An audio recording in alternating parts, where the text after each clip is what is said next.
Welcome to Coffee and Community Cutaneous Lymphoma Conversations, brought to you by the Cutaneous Lymphoma Foundation. I'm the host of this episode, Holly Priebe. Today, we're honored to have Sabrina joining us. She's a member of our young adult community. Not only is she someone living with cutaneous lymphoma, but also an incredible advocate for others. Sabrina has been a longtime volunteer for the foundation, holding third-party fundraisers, volunteering at events, advocating in Washington, as well as sharing her story many times. Sabrina is truly an inspiration. So grab your favorite cup of coffee, settle in, and join me in welcoming Sabrina to the program. Welcome, Sabrina. Hi, thank you. Thank you for having me. Thank you so much for being with us. I can't wait to jump in and have you share your journey with our audience. So let's get started. Can you share some information about your journey and kind of help people understand what living with cutaneous lymphoma looks like for you and how it's impacted your life? Yeah, absolutely.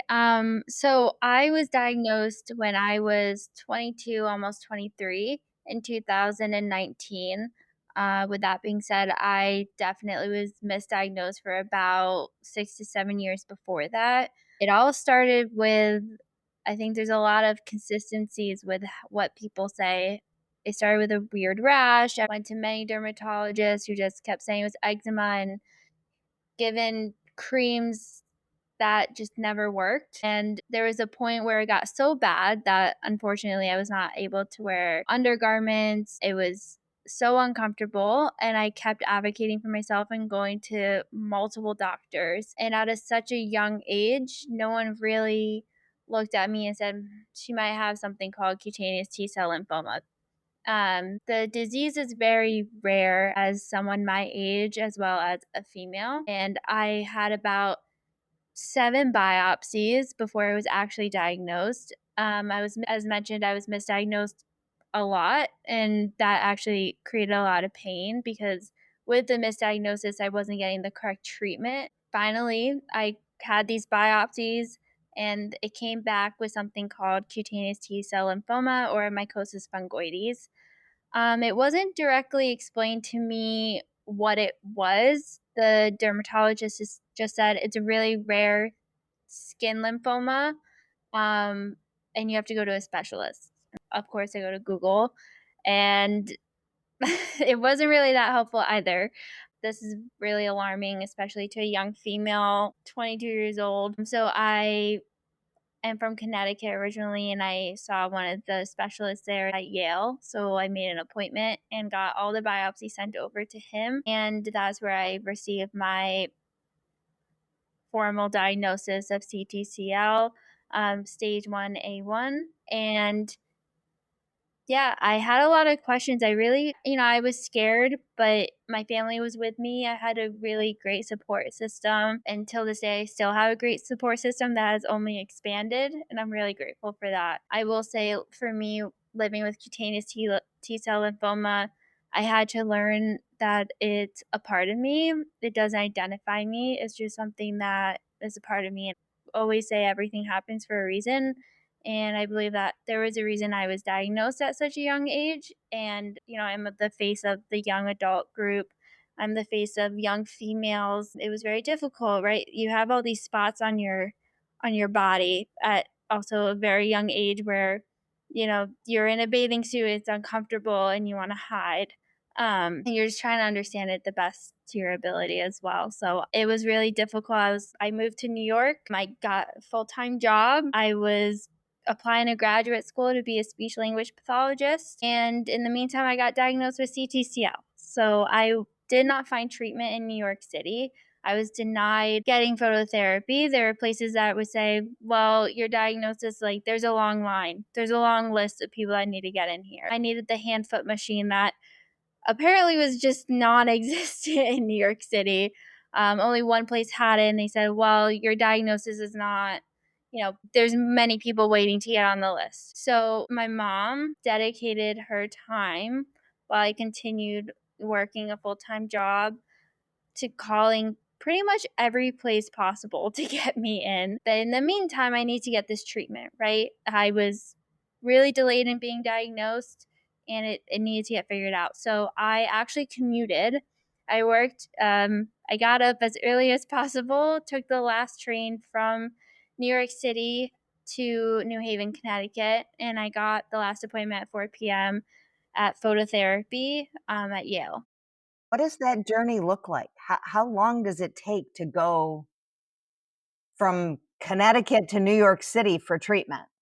2 hours on the train, One way or both ways? one way. One way, 2 hours on the train, and how long was your phototherapy? Lasts about 10 seconds to get this treatment just to start. And then I would just get the last appointment at 4 o'clock and I turn right back around and go to work at 6 in the morning. And I would just do this until someone granted me phototherapy in New York City, which took a long time, couple months. That just is absolutely crazy. What a warrior you are and champion for yourself to add that to your lifestyle of just trying to live your best life, and you're traveling 4 hours every time you need treatment for a 10-second treatment. Yeah, I would say that definitely impacted your life early on. it definitely did, right? There was no time to be social or see my friends or be a 22-year-old that just graduated college and is trying to navigate all these new things that she's being presented with, right? Everyone's going out on Fridays, everyone's hanging out, and I'm exhausted. And of course, you start phototherapy, it feels like you've been in the sun for 10 hours, even though you were just in the machine for 10 minutes, 10 seconds. Um, and then after that, someone told my mom, of course, we'll treat your daughter. And I think that was the most powerful moment because my mom was able to help her child and navigate this new disease together. And till this day, I'm so thankful to have the family that I do because it's really important when you're diagnosed with something chronic and scary and unknown that you have people to support you, and I'm really really grateful for that. And like I said, that's only expanded amongst my friends, amongst my fiance. When I was first diagnosed, didn't tell anybody about it actually. My grandfather and my grandmother were they held my secret. Till this day, they still pretty much do. Unfortunately, my grandfather passed, but he was one of the first people I told. And yeah, I powered through it. And unfortunately, things took a little bit of a turn. I had to undergo radiation therapy. And with that, I went to radiation after work. I think I did like a 9 o'clock at night appointment. And in New York City, and I got out around like 10:30. So I didn't let it interrupt my goals personally, which was work, which was applying to graduate school. And it was really hard to do, but I made sure that my life continued on and that this was just an addition to it. So how long did you do the phototherapy for before you had to start radiation, and then how long did you have the radiation for? I started phototherapy in April of 2019. I started soon after that going to New Haven to start treatments. And then October of that year, I started radiation treatment. And that was 6 weeks. That was 6 weeks. That's a long time, and what was a radiation appointment like for somebody who maybe has never experienced radiation, and what that is and what that might impact you like? Yeah. I definitely personally struggled with it, but I didn't really let it show. I don't think maybe I did. I could be giving myself a lot more credit here. I walked into the radiation treatment, they do the whole tattoo thing, so they give you a little tattoo so that when you go to radiation, they continue to hit the exact spot. So that new skin is not being attacked, that maybe good skin or good cells are maintained in that area that you have to treat. And so till this day, like I still tell people, well, I have a tattoo, but it's super, super small. It's minuscule. Like you literally like have to get a magnifying glass to see it. But I walked out of that appointment. I was like, I looked at my family and said, "Well, I have a tattoo now." Um, and, it's a part of me. And my first radiation treatment, they asked me what kind of music I wanted to listen to, and I swear that these radiation techs probably will never forget me because the amount of Taylor Swift they had to listen to at 9 o'clock at night was probably abnormal and not what they wanted to hear. Yeah, and it's just something I had to overcome, and it's a part of me. I hope that my story can speak to maybe that next young female or that next young individual or male that is struggling with this and balancing. I want to be social. I want to have a life. I have so many goals, and this shouldn't stop it. This is just an addition, and this is something that's a part of you, and it's not necessarily a negative. This is just something that makes you you, and it can be the next story out there and the next advocate, and I hope that I can tell other young people to do that. There's no doubt in my mind that it will be an inspiration and something for somebody, the next person to get a diagnosis. You've talked a little bit about the challenges in getting to and from treatment when you were doing your light therapy, but what might some other challenges that you have such a positive outlook and you by nature come at things and just attack them and don't let them get in your way. I mean, you've accomplished so much in your life, and it's, as you put it, it's not going to define you. It's just part of something you have to deal with. But talk about that, because you are in school and you are working and you're getting engaged, and you're, talk about how you managed through some of those really challenging times for yourself.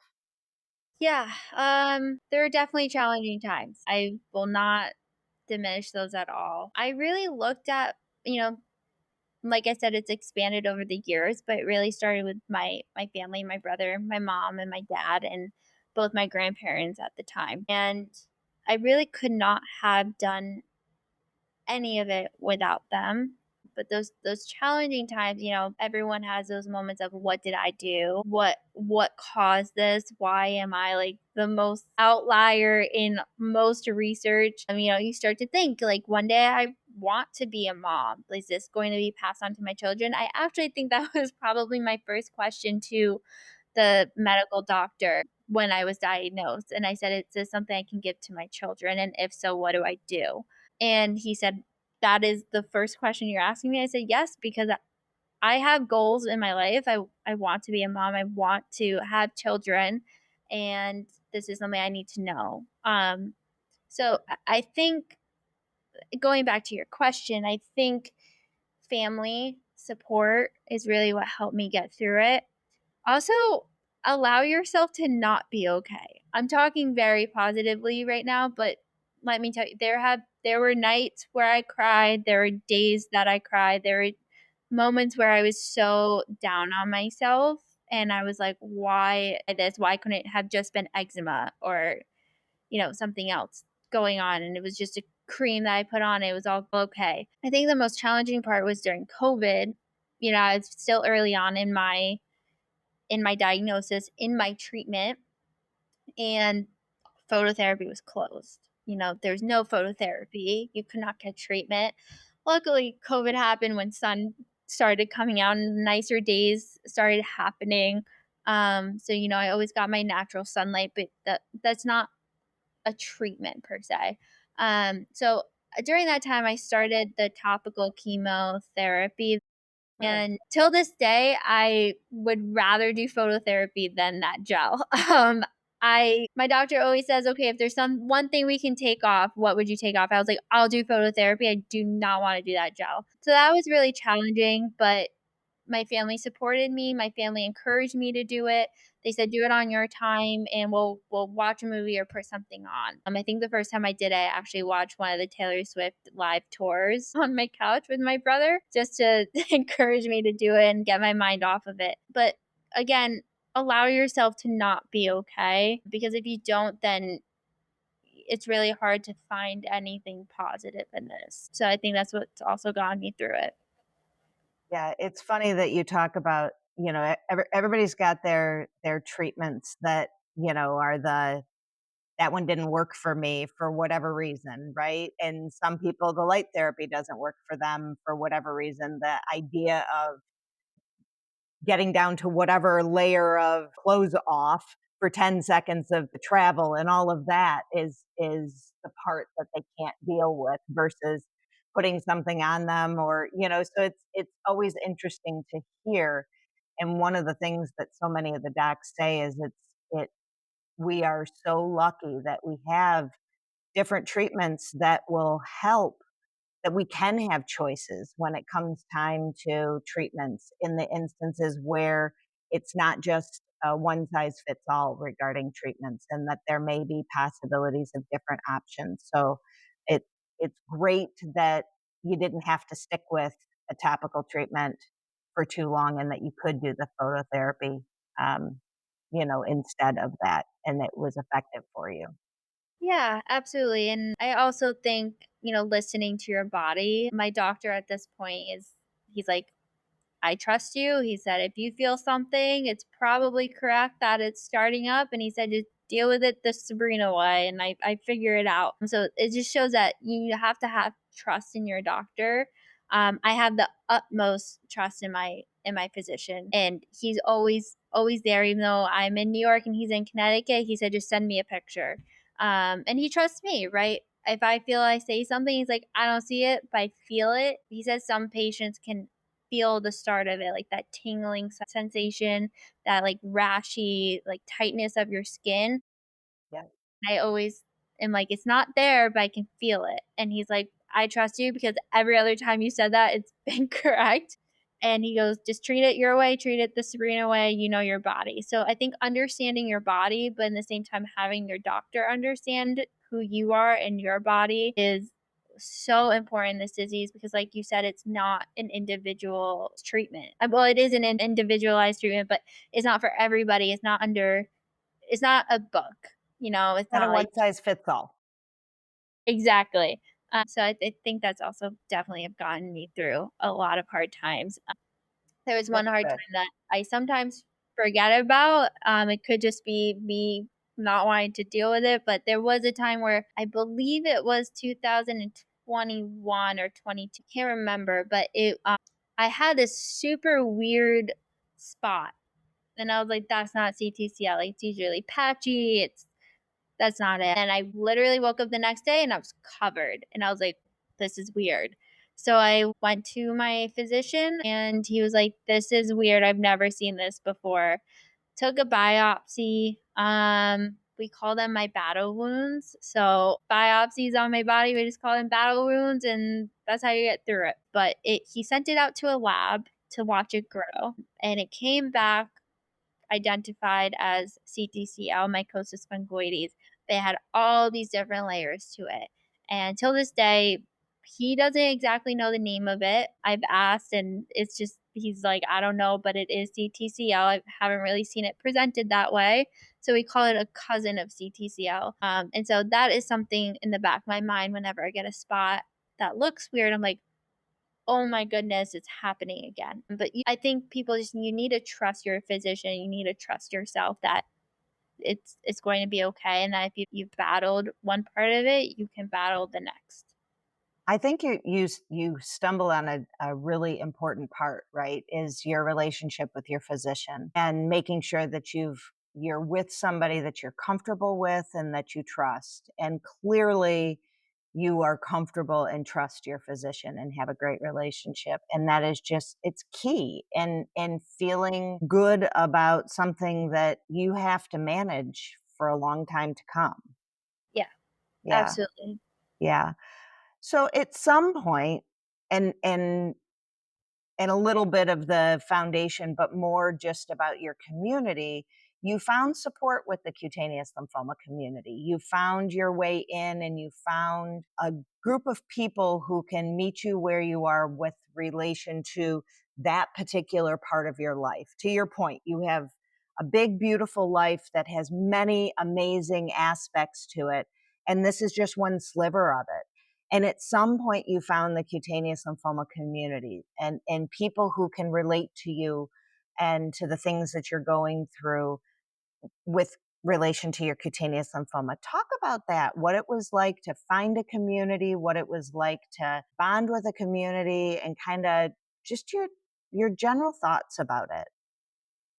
So I found the Cutaneous Lymphoma Foundation myself. I was Googling my diagnosis and I was like, there has to be a foundation out there. Like, there has to be a group to talk to people about this. Maybe there is another young female like me who can show me, like, it's going to be okay. Like, this is chronic. This is something you'll have to deal with, and it's going to have its ups and downs and its scary moments and its maintained moments. Um, Unfortunately, I did not find a young adult, but I found a lot of people with similar feelings, similar thoughts, similar recommendations, people who have lived with this. And unfortunately, like, identifying how grateful we are to have the treatments that we have, and hearing stories of people that like had no treatments like back then. Like, phototherapy was not really a thing. Like, maybe it just started coming out. They didn't really know the effects of it. So, and people didn't know as much about this disease that we do now. And I'm very grateful for the cutaneous lymphoma for all the research that they do, all the research that they put out there. So thank you guys. And I found it because I wanted to volunteer. Um, that's really That you do. that's really how I started. Was like, I sent an email and I was like, "Hey, I want to volunteer. Whatever I can do to help, please let me know." And I said my story a little bit, and then I wrote my story for you guys. And you posted it in a forum, and then you guys, I just started being really involved. I ran the half marathon representing cutaneous lymphoma. They wanted, you know, wanted me to represent lymphoma foundation as a whole, and I said, no, no, no, I'm running it because I want to represent my illness and my disease, and this foundation who devotes so much of their time to learning about and advocating for us. So I'm going to advocate for this foundation. So I made my own t-shirts. I had my own little web page of people to donate, and I ran that twice, in representing the foundation. I've spoken at conferences. I've advocated on the Hill.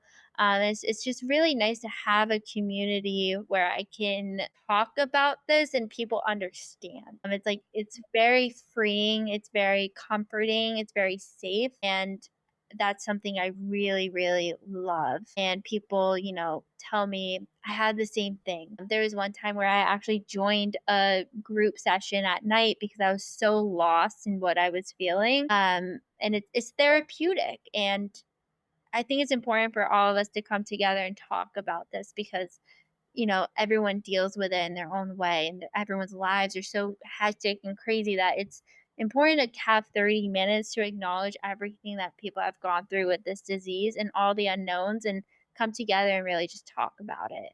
And when I have a symptom, I'm like, has anyone else had this? And it's so nice to talk about because you're like, is this just me? Usually it's not the case. So it's really, really nice. Yeah. Yeah. Well, I'm so glad that you found us, Googling or not, and now there's no more Googling. There is no Googling ever. I don't like Googling this at all. No. Do not But Google it. we are glad that you did find the community, and you have really been an inspiration for so many in the community, and I'm glad that the networking groups are helpful to you too, because it's good to have that place to go when you need others to talk to. I mean, I love chatting with you, but it's different to chat with somebody, who has similar experiences just like you highlighted, and that's an important part of it. So when you think about those people who are to come after you, and get their diagnosis and come hopefully find the foundation early on in their diagnosis, what do you want somebody who's newly diagnosed with cutaneous lymphoma to know? To know what's the first step? What do they need to be thinking about? What do they need to be doing? What should they know? I think they should know that they're not alone. It's represented as an orphan disease. They're not alone. There's somebody out there who's also been in your shoes and is still in your shoes and experiencing it with you. I think when I was diagnosed, I felt so alone. Anything I looked up, maybe my advice would be not to Google it, but anything I looked up, it was like males 60 and over. Never really seen in females and never seen in women your my age. And I felt completely alone in that. So knowing that they're not alone and that yes, this disease is chronic and yes, this it's scary, but know that it's going to be okay. The first step I would say is know that you're not alone. Next step is let's find a physician that you trust, right? There could be so many dermatologists out there, but trusting that physician is really key. And I really hope that they find the Cutaneous Lymphoma Foundation because it was just so, like I said, it felt very safe whenever I talked to somebody in the foundation, whether it's you or another patient or reading something on the website. It's just very, very safe and feels I'm not alone. Very good. What about misconceptions? Things that, you know, you've heard about or that you've heard other people say, or things, that is there anything that you'd like to address or that you think people should be aware of or know? I mean, you've really talked a lot about the importance of finding a good doctor, somebody who's an expert in cutaneous lymphoma and can find, in the community.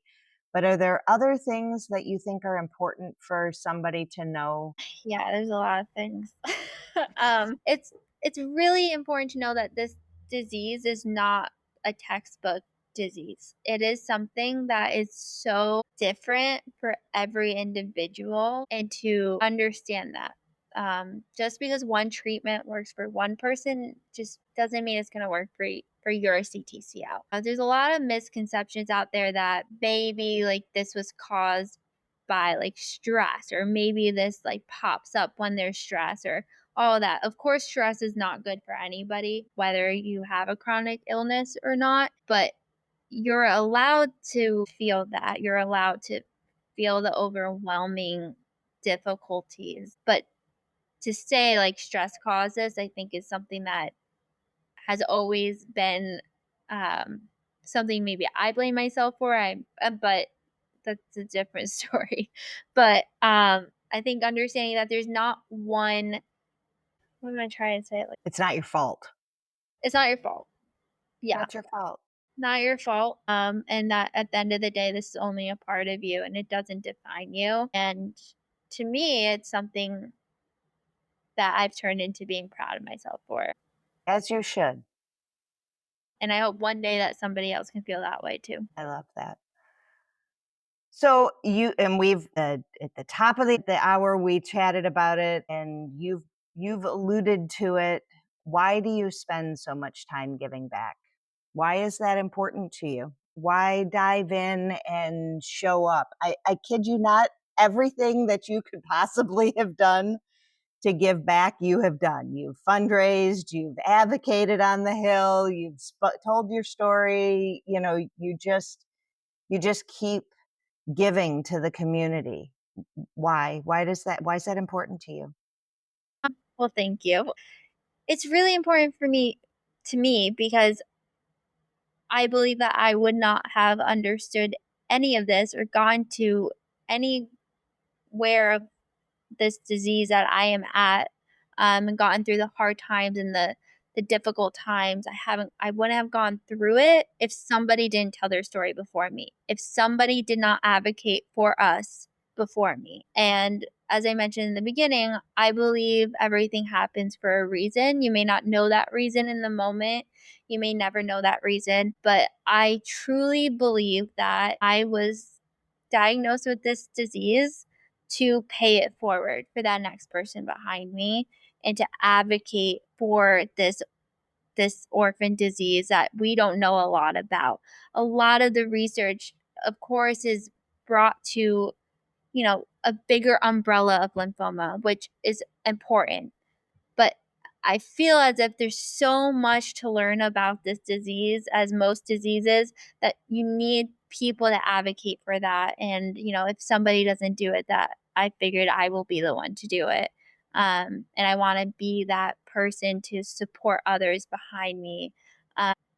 Be that young adult face of this disease, I think is really important because that's what I struggled with, that I would look in a room and I didn't see somebody that looked like me. Um, and so to know that you're not alone is really important. So that's why I advocate, I give back, because if somebody doesn't, then who will? That's kind of. You are just such an inspiration. You just warm my heart every day. um, what have I missed? What should people know about Sabrina and this journey and where you are today and where you're headed, and what should our listeners know that I've missed? I think that, of course, I'm positive, but I'm still unfortunately undergoing treatments. There's been, an up and down. There always is.